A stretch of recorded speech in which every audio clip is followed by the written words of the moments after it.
Hello everyone, welcome to another video from Fantasy Football Scout. My name is Az. We are doing another Q&A a bit later in the week than we usually do, but we've had some great questions as always. If you've got any questions for us, drop them in the chat and I will do my best to read them out and look at them. As mentioned, we do a post that goes out on the site and on Twitter and on Instagram, so you've got loads of opportunities to ask your questions and Sam and I will do our best to answer them. How are you, Sam? I'm good, thank you. Yeah, finally, a decent game week. Yes, a green arrow, and I haven't put you down as a red arrow. You're in the top million, which is great. Finally. Yeah, how many points between us now? I don't think it's even that. It looks like there's a massive gap between us, but I don't think it's that many points. No, well, that's the thing, isn't it? At this point in the season, is that actually you move so quickly through the numbers because there is so little between each of the rankings. So yeah, I don't think it's a huge number.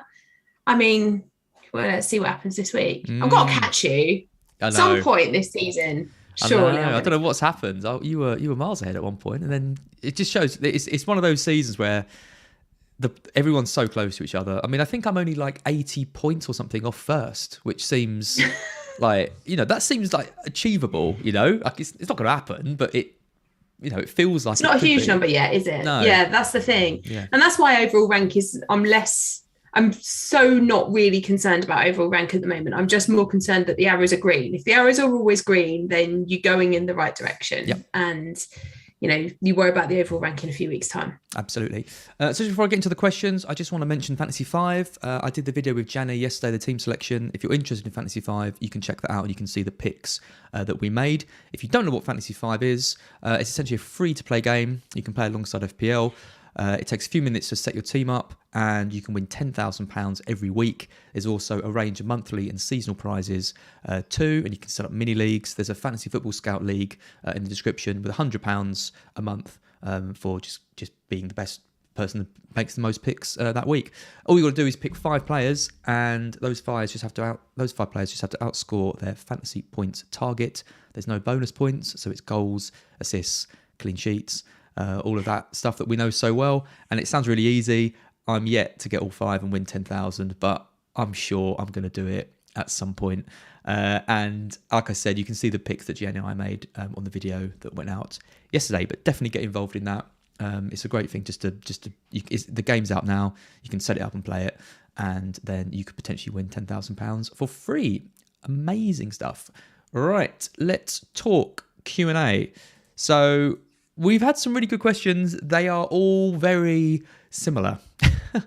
There seems to be funny that. Yeah, it seems to be just a couple of key talking points this week, and it's not going to surprise you what those are. So I'm going to start with some of the questions from the site, move on to some from Twitter, and then I'll have a look through the chat and see what else we've got to talk about. Joey Tribbiani, he's asking about Lukaku. He asks, why is Lukaku such a superior captain option this week? He's currently winning the Fantasy Football Scout captain poll by 50% of the votes to Ronaldo at 23%. So I was quite surprised at that. I thought it would be more balanced, especially because people often vote with the players they've got and not necessarily who they think are the best players, because we're all a bit biased like that. But clearly Lukaku is being backed by the majority of people. People are making switches from Ronaldo to Lukaku. People are wildcarding to have both of them. But the general consensus is he's a must this week and armband material. What do you reckon?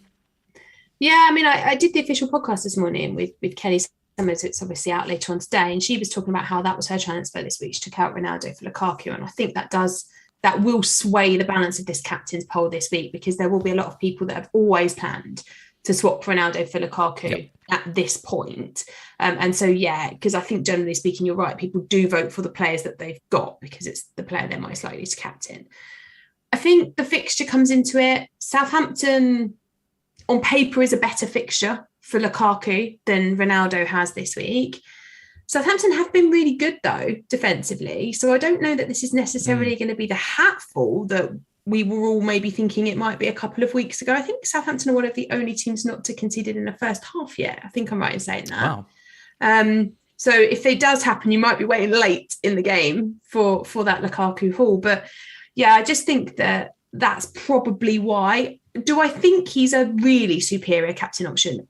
I'm not sure I do. I'm not sure I think that Lukaku is like a massively better option. I just think more people are going to have him going into this week. Dan and Ronaldo, because of the fixtures, than Ronaldo. That's why I think that he will be, I'm not sure that he is that much superior. I just think that the way the fixture is and the way that people are playing their FPL budgets will probably make him seem more superior than he actually is. Yeah. Plus, Ronaldo also has the early kickoff, and I can't captain someone in that early kickoff. Oh, it's such a stupid way of looking at it, really, isn't it? But I'm the same. I'm exactly the same. Yeah. I hate doing it. So have you ruined got your week? Yeah, exactly. Have you got Lukaku then?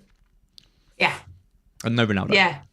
Yeah. So, and that's part of the reason I had such a red arrow the other week, is because I went Lukaku on wildcard because I thought that longer term he had the nicer fixtures, and there's this thing in the back of my head about Ronaldo against the bigger sides, and how for Juventus he didn't really bang against the big sides. He tended to get more of his points against the lesser opposition, bit flat track bullyish, but not quite Lukaku standards of that. Whereas obviously Lukaku scores against everybody on paper anyway.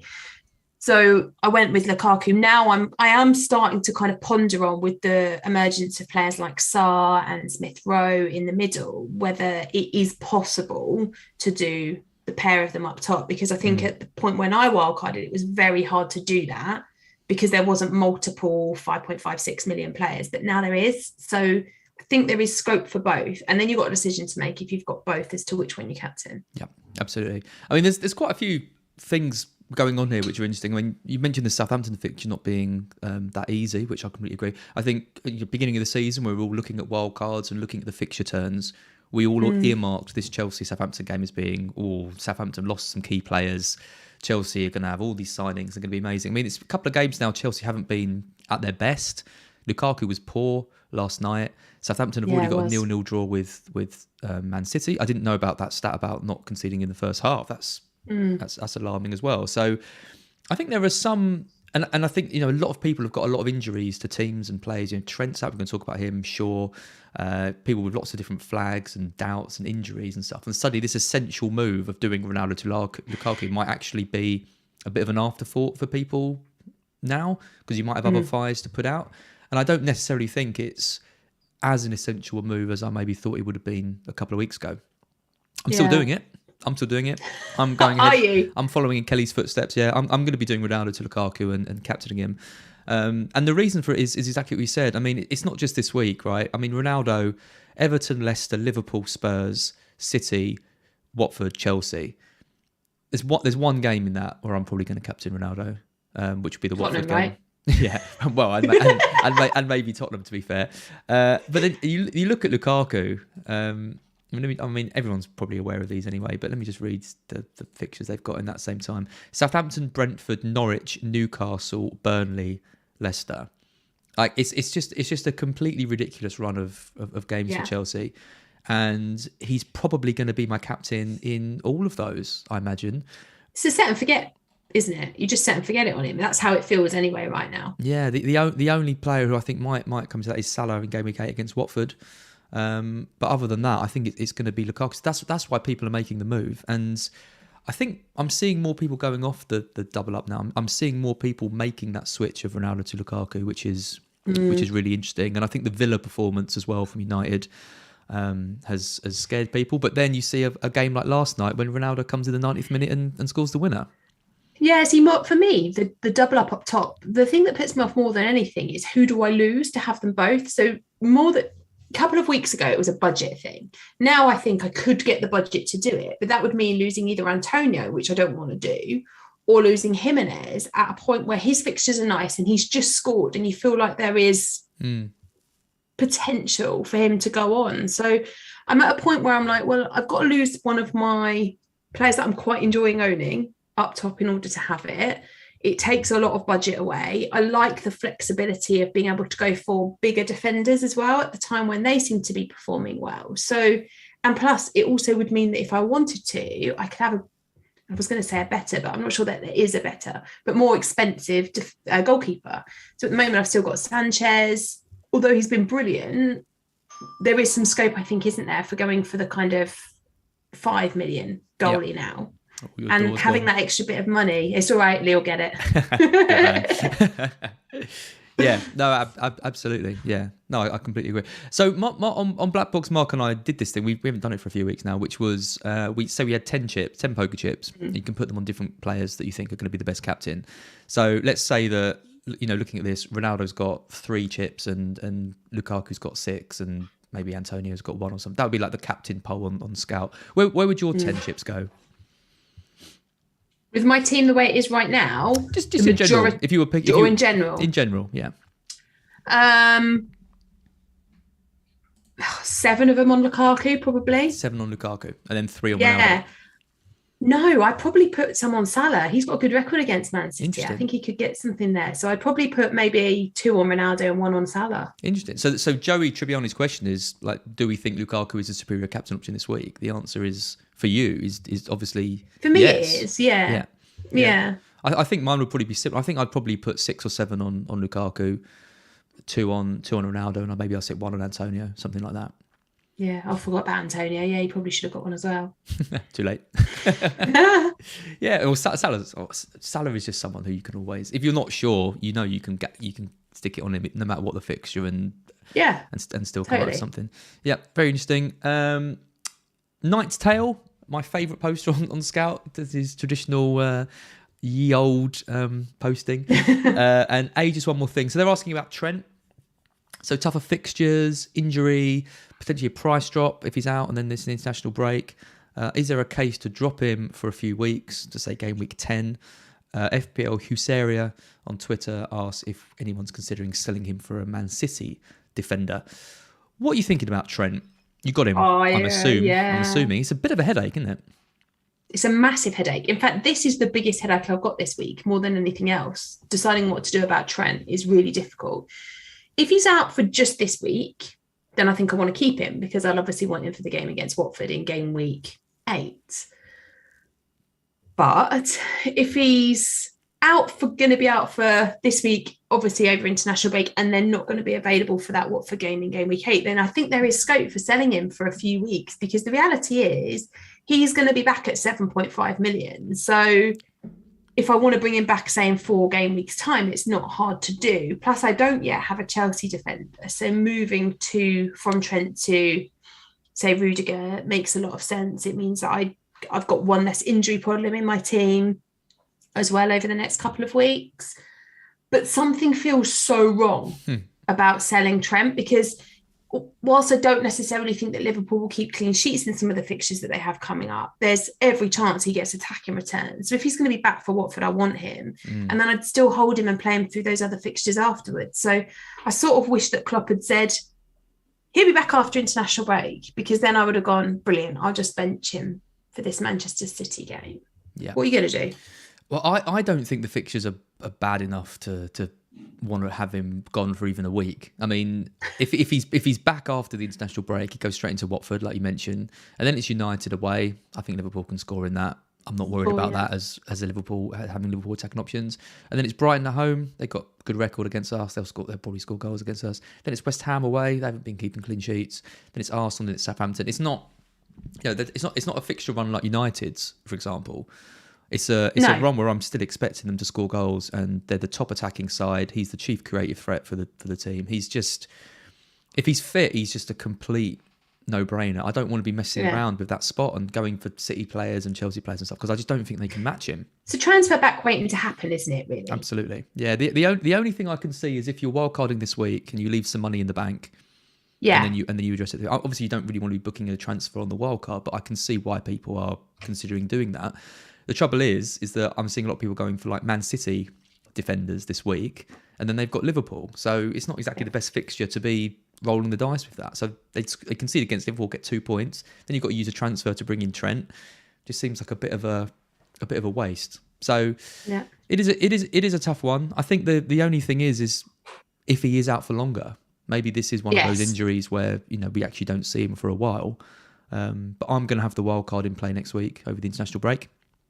So I'll kind of know that information. And if he is out for a few weeks, then I probably won't go with him. But at the moment, I'm assuming he's going to be back either for the Watford game or the United game. My advice would be to keep him. Would you go with another Liverpool defender instead? No. No, I wouldn't. I don't think defensively they're still not up there. They're still not up there with the top teams. They still look to me like teams can get at them. We saw it with Brentford. We've seen other games where Alisson's bailed them out. I don't think Robertson's going to get close to Trent this season like he has done maybe last season, or 200 points and stuff. They're not. He doesn't seem to be. I don't know whether it's because he's had the injury. He just doesn't seem to be. Yeah. Not 100%. No, not 100%. And Van Dijk's still coming back. And I think Jimenez, not Jimenez, and Simicast is there as well. Yeah. So in the background, there's always a potential, I suppose, that he could get a rest in some games if he needs it, particularly because he's going to be used heavily by Scotland over international break, isn't he? Could you see him missing the Watford game maybe? Could he play Simicast instead? I can see Simicast getting the odd game here and there, which I would never have thought at the start of the season. But when he's played really well. And Trent just doesn't have that option. So as soon as Trent is back, he's going to be straight back in, because it's Milner filling in. And I mean, Milner's like I said last night, Milner's a brilliant player, but he's no Trent. I mean, no one is.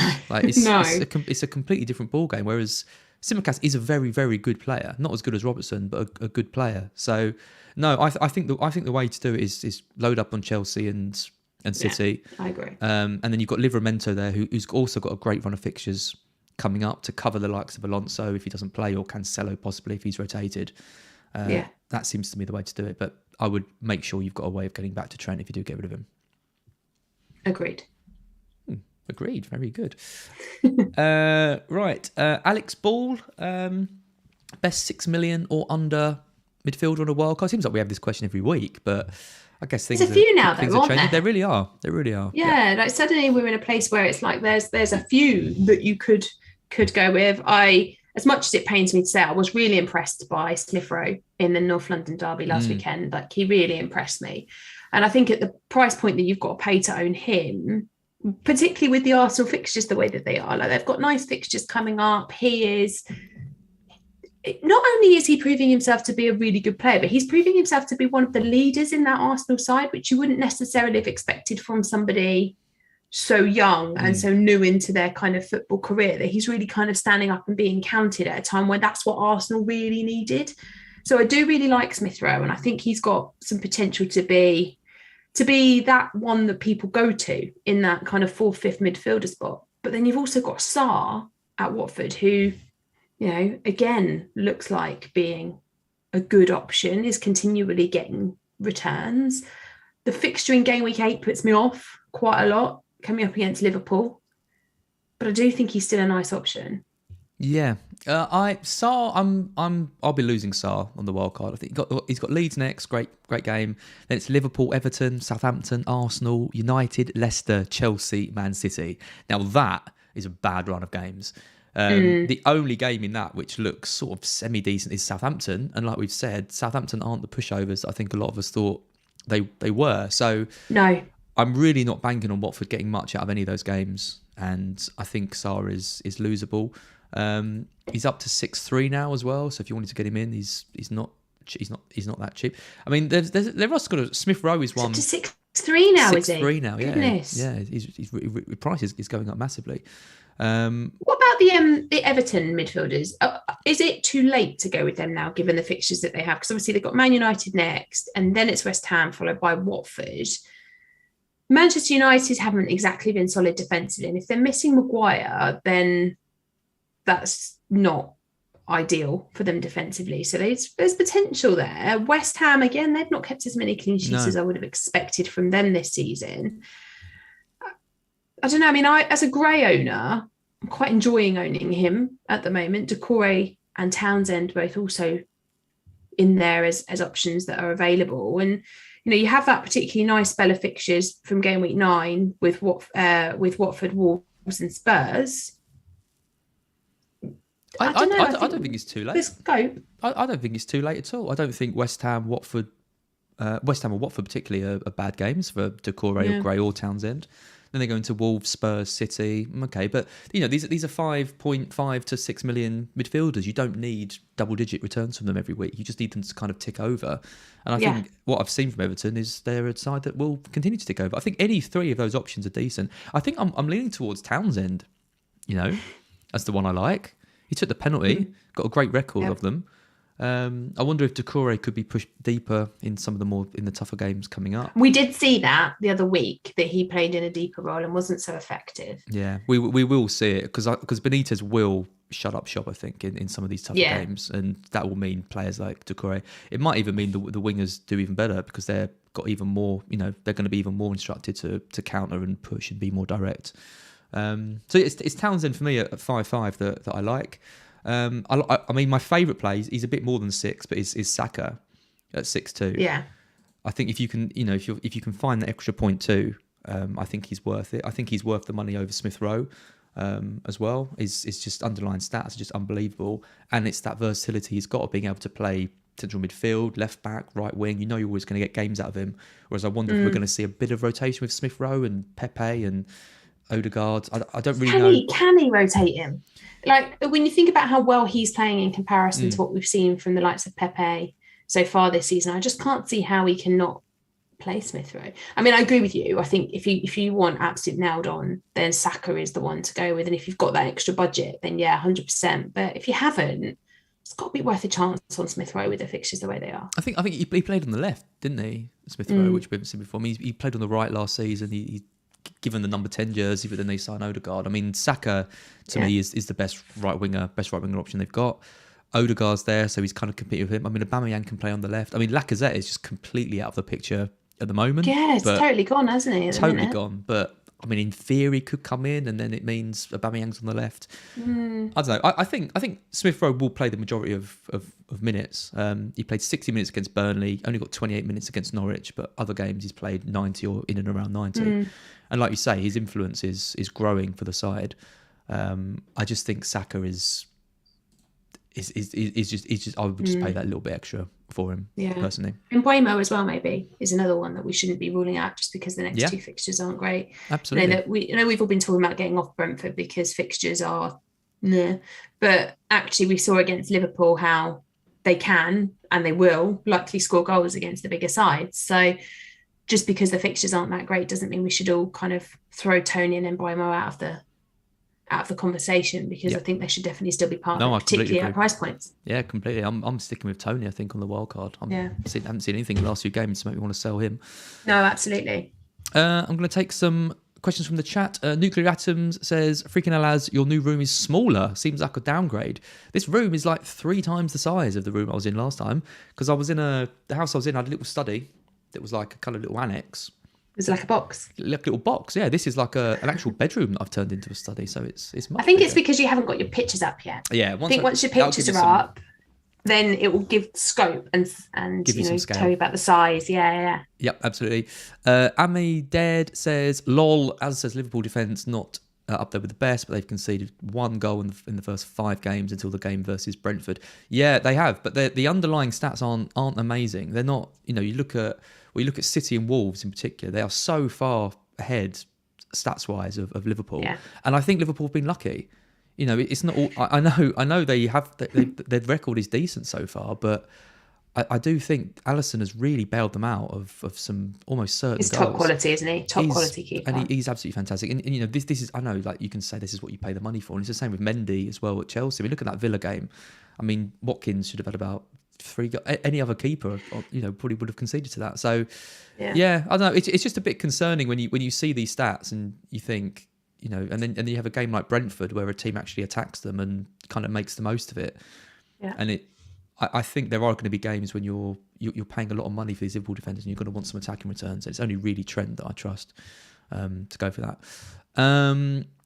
This is an interesting one to pronounce. Bangvir de Vulagat FC talks about Jotter. Well, he's advising someone to keep Jotter. Belfast branch also says I wouldn't transfer out Jotter. So there's clearly some conversation about him. It's the one true colour who asked, is Jotter worth transferring out now? I don't know the answer to the. Would you not? You don't know the answer. You would actually consider transferring him out now, would you? Yeah, he's on my list of potential outs this week. Wow. It mostly has come about after last night, after the Liverpool game the other night, Tuesday night, because I watched obviously the Liverpool game and I watched the impact that Firmino had when he came on. And I watched obviously Jotter's performance. And I thought he had a good performance, but it was again quite wasteful. And then Firmino came on and was immediately the kind of Firmino that we all know that he can be, in terms of the way that he moves the ball around, makes space for key other assets on the pitch. Thought he made that Liverpool team so much better in those minutes that he got in the Champions League. Now, I don't think that it means that there's going to be a complete change in the way that Liverpool set up. And I don't think it suddenly means that Firmino's getting all 90 minutes and we're not going to see him at all. But I do think that there's now going to be a sharing of minutes again, like we were seeing in the early part of the season. Now, that has two ramifications, doesn't it? Because in part, I think, well, I don't really want that level of money as a rotation risk. But then I also know he can score and has done already from the bench. So this is where my kind of quandary lies, is it's like, well, I could just keep, but then I've got 3 Liverpool players going into a game against Manchester City and then what is potentially after Watford a more difficult spell.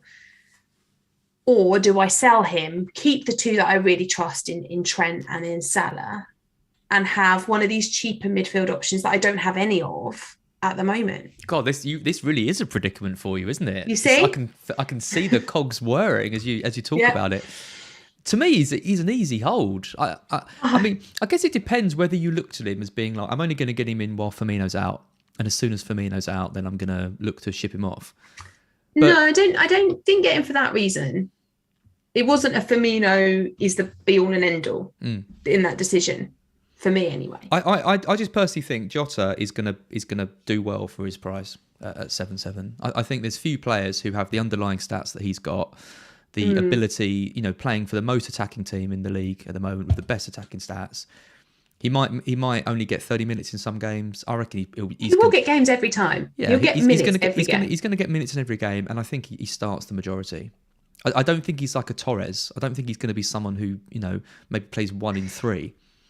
No, I don't either. But then there is obviously the conversation that says, all right, well, I've got to pay. I think he's 7.2 now, maybe a bit more. Can't remember now which one's which in my midfielder spot. But I've got to pay that for him. Whereas 7.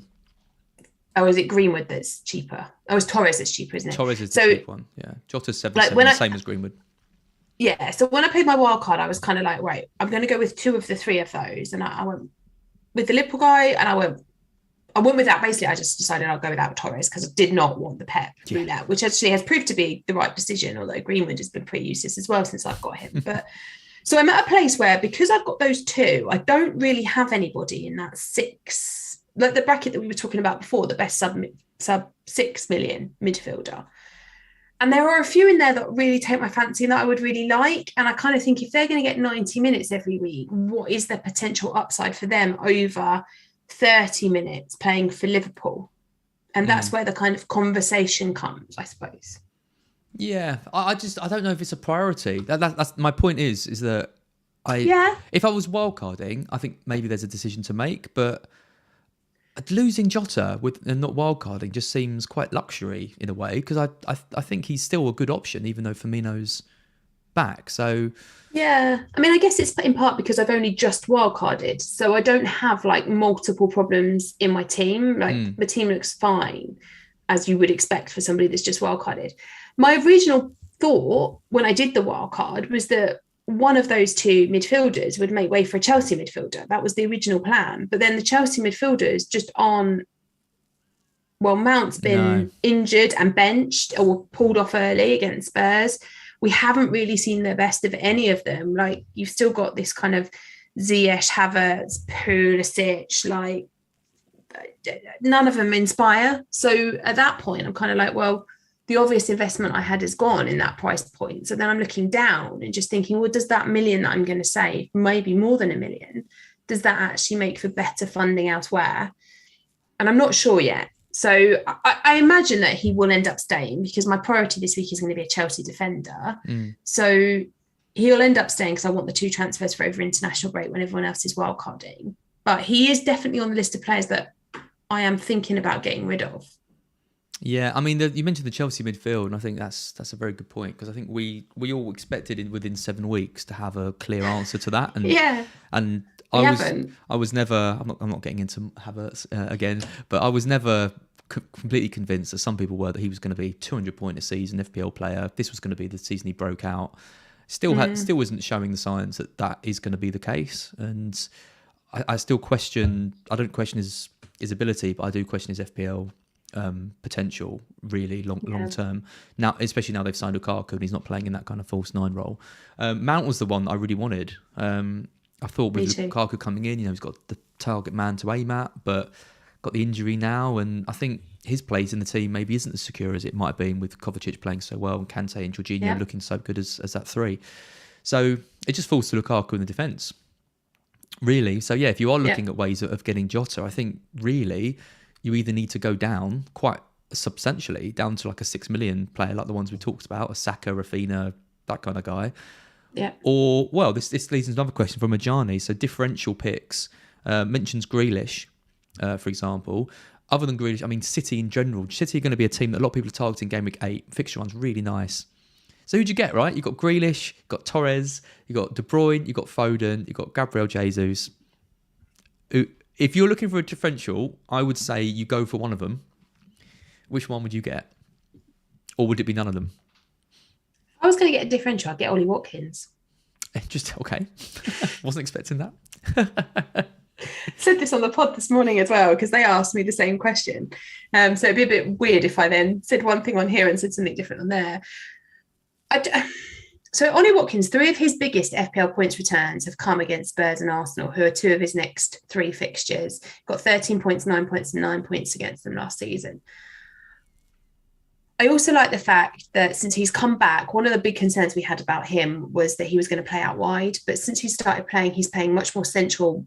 Aston Villa have moved their style of play. They're playing 2 up top. So he's much more central with Danny Ings in all the right places, doing the right things.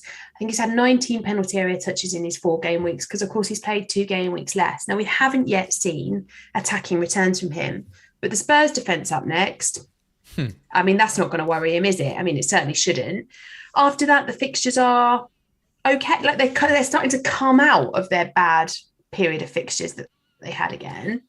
I think there's real scope, actually. He's 1.5%, and I think he's 7.3 million now, I want to say. So he's had, obviously, a couple of price drops. If you're looking for a real differential, Saka, I think, is another one. He could be a great option. I'm not sure about Grealish. I'm not sold on him.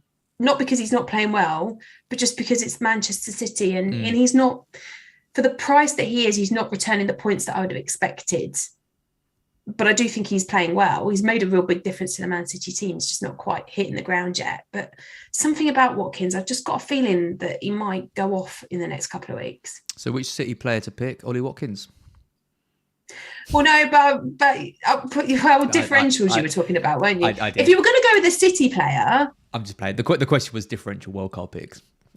Yeah. So if we're going to go with the City player, I don't know. I mean, I'm still more sold on the defence for City. I think I'd still go. Cancelo's obvious, right? Cancelo's an obvious pick because it gives you some coverage of the attack because he bombs forward and drops into midfield. He gets the clean sheets as well. I mean, City's underlying defensive numbers are the best I've ever seen in a team. Yeah. They're like Wolves. Wolves are like, wow, they're absolutely amazing. It's like 130 minutes per XG or something like that. Whereas City's like 190. They're just absolutely unbelievable, coming into a good run.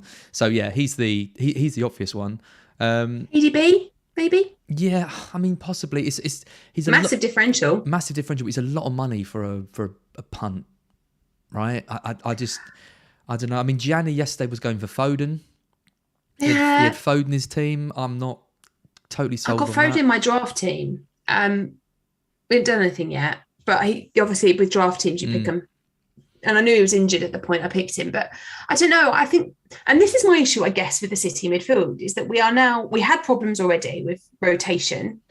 Now we've got KDB and Foden back. Now the rotation problem surely just gets worse. So whereas in the defence, we've had some stability in that defence in terms of who Pep has been choosing. So I sort of feel like going with one of the defenders makes a lot of sense. Yeah. But that midfield, you've got to pay a lot of money for them. I think if you want to go with one, then going with KDB is the most safe pick. But again, how you budget for him with Salah and Ronaldo and Lukaku and Trent, if you want to keep him, it's very difficult to budget for KDB this year. But I do think if you want to go rogue on a wild card as a differential pick, could be. The only one I'd consider out of City is Grealish. I think just because he's getting the 90, and I do think he is going to hit some hauls this season. He's too good not to. The left field one I'd pick would be Gabriel Jesus, just because I think his versatility now of striker and right wing is in his favour. I think he could be an interesting punt. I wouldn't go anywhere near Torres, Foden, De Bruyne, any of those other ones. I wouldn't go Torres, definitely not. No. Foden, I don't think I'd go there either. KDB, the history makes me kind of it's just the injury. think he could be. It's just these injuries he's got. I just don't know if he's gonna. I want to see him playing regularly. 90 minutes. Yeah, that's true. And stuff. That is true. I think he's going to be used. He's going to be managed because again, the Champions League is going to be such a massive priority for City again, and surely, and I don't think he's going to want to. They've got so many options that can play. Because they've got Grealish now, right? Like a lot of the passing and stuff that De Bruyne does can be covered now by Grealish, and they didn't really have that. That's true. Bernardo Silva's playing well as well. They won the league without De Bruyne, and Bernardo Silva was there. Yeah, it's true. And look, don't get me wrong. I don't think the Grealish is playing badly. I'm just not yet seeing the level of returns that I would want. I watch him. I've really enjoyed watching him play for Man City. I think he's made that spot his own. He's improved the team. All the things they bought him for, right? He's done. But just FPL waste, we haven't yet seen consistency in points returns that I would want at 8 million. No, I completely agree. It's just about seeing whether, a player who's probably going to play 90, is it worth it? Yeah. It's similar to Jotter, right? It's similar. It's a similar kind of question in that when they play, well, maybe Grealish is a little bit similar because when he does play, he's not really delivering, but he's going to play. So maybe it's kind of the opposite of Jotter, whereas Jotter doesn't always need to play 90 to get the returns. True. Yeah, it is. Yeah, it's very interesting. One more question, and this was obviously another a big one that people are talking about, and that's about Chelsea defence. We kind of touched on it briefly. So Brenton Eckesy asked which Chelsea defender to bring in. So if you had one Chelsea defender to bring in, who would it be? Crypto Shills asked, should I go for Azpilicueta over Rudiger? And Nathaniel Mez just says Christensen ? So.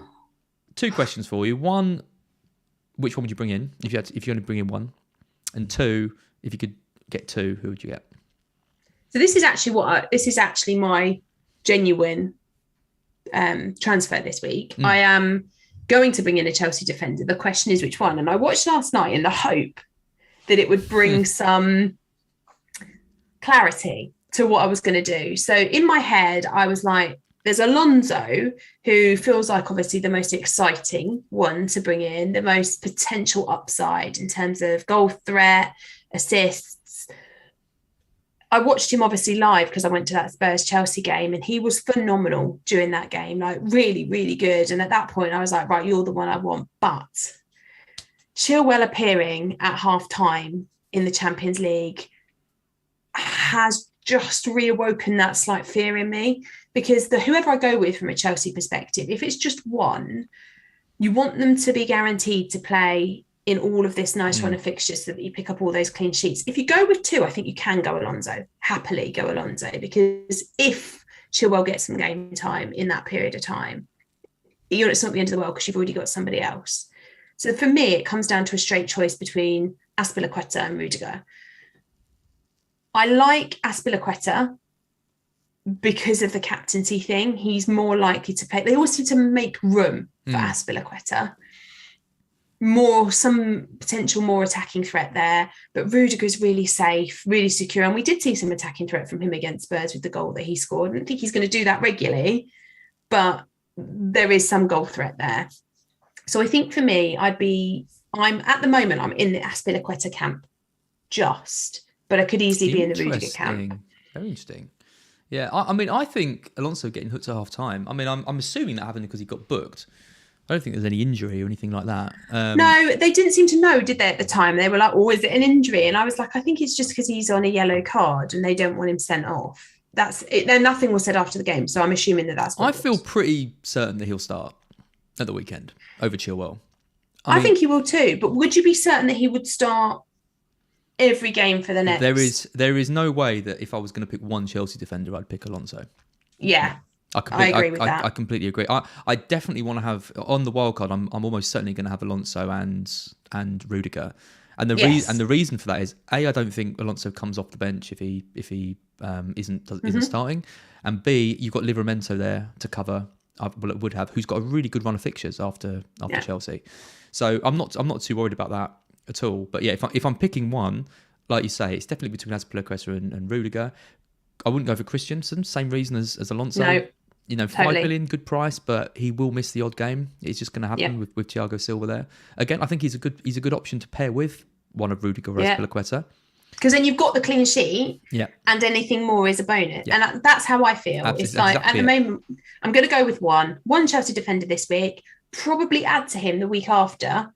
Over the international break, probably add in another one. So I think going Rudiger or Azpilicueta now and add in Alonso as my second. Yeah, absolutely. I think I would just favour Rudiger if I was going to pick one. I keep saying it's a hard one though, isn't it? It is a hard one. Of them. It is a hard one because I think Azpilicueta does probably offer. He's got a bit more assist potential. I think he's. Yeah, I think the nailed on wise are probably about the same. He could potentially be playing at right wing back and all that. I just watched Rudiger play, and I kind of feel like in some ways he's going to get a red card at some point. But in other ways, he's just a demon. He's just everywhere. He's just absolutely everywhere. And the goal he scored was great. I think he's more of a threat from set pieces. And yeah, Better got a bit of a rest though, didn't he? Last night in the Champions League, came off early, whereas Rudiger played. This is where the dilemma comes. I think when you're looking at multiple, gosh, like popular in my house today. No, it's all happening. Good job, Lee's working from home. Yeah, I think picking between them is really difficult because there's so many upsides for each of them, and then you're kind of nitpicking as to which one you go with.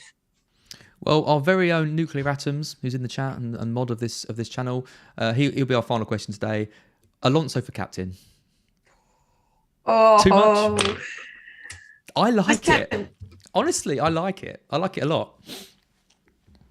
The yellow card in the 45th minute sub, I think, makes him a better captaincy option.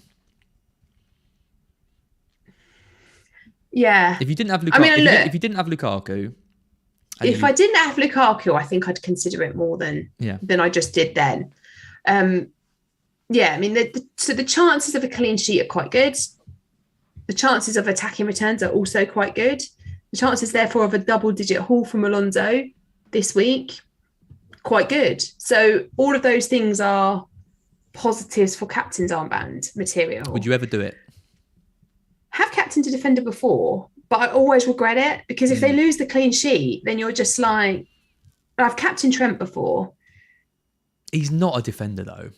Like he's not. But he's not really a defender. But then he's Alonso, really. He's a striker, if anything. The position he takes up in the box are just absolutely, absolutely never seen anything like it. I don't know if I could bring myself to. I don't know if I could bring myself to captain a defender this week. If you knew he was going to start, would that that would be different? So if you knew he was going to start, probably would. You probably would. But then even then, Southampton have been right. So Southampton on paper, this fixture looks great, right? But Southampton have been really good the last couple of weeks. Kept a clean sheet against Manchester City. We're probably unlucky not to get more than that, to be honest, with the penalty. Is it not drama that went on that game? Could you see Chelsea being held to a 1-0? Or could Southampton get something from that game? Maybe. I mean, I don't know. I'm just a bit scared to captain him. I could, instead of doing Ronaldo to Lukaku, I could move Veltman to Alonso and captain him. Oh, but would you? And then who would you? Oh. Well, would I? Yes. I wouldn't say it if I wouldn't actually do it. But do I think he's a better captaincy option than Lukaku? That's the question. If you didn't have Lukaku, he's okay. So here's another one for you. Then, is he a better captain option than Ronaldo? Well, yeah. That's a good question because then I think he maybe is. I think he has a bigger upside in Southampton than Ronaldo does. I mean, it would basically come down to would I play? Who'd you rather have? Lukaku captain and Veltman, or Alonso captain and Ronaldo? Who have Brighton got this week? Arsenal. I think Alonso captain and Ronaldo quite possibly outscores Lukaku and Captain and Veltman. You're not going to captain Veltman, sure. No. Well, it'd be Lukaku captain and Veltman. I think you're probably right. I think Alonso and Ronaldo probably could. Don't say that. They probably could outscore. Right. But they probably could outscore. It's the Veltman thing, isn't it? If you said it's Lukaku and exactly.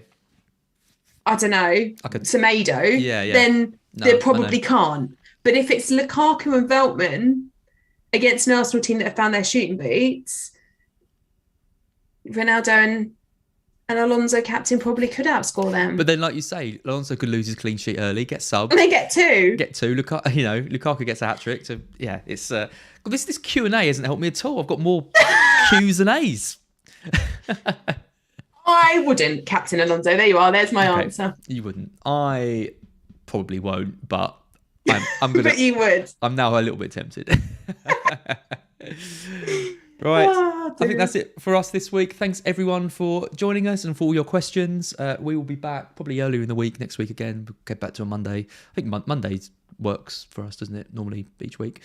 I haven't got a wedding for a while. Well, I know I have. I've got a wedding bloody next week as well. It's never ending, these things. I know, crazy. You just do it to get out of work. That's what you do. You've arranged all these weddings. I'm just sat on the sofa, Everyone thinks I'm at work. Put my suit on, sit on the sofa. It's great.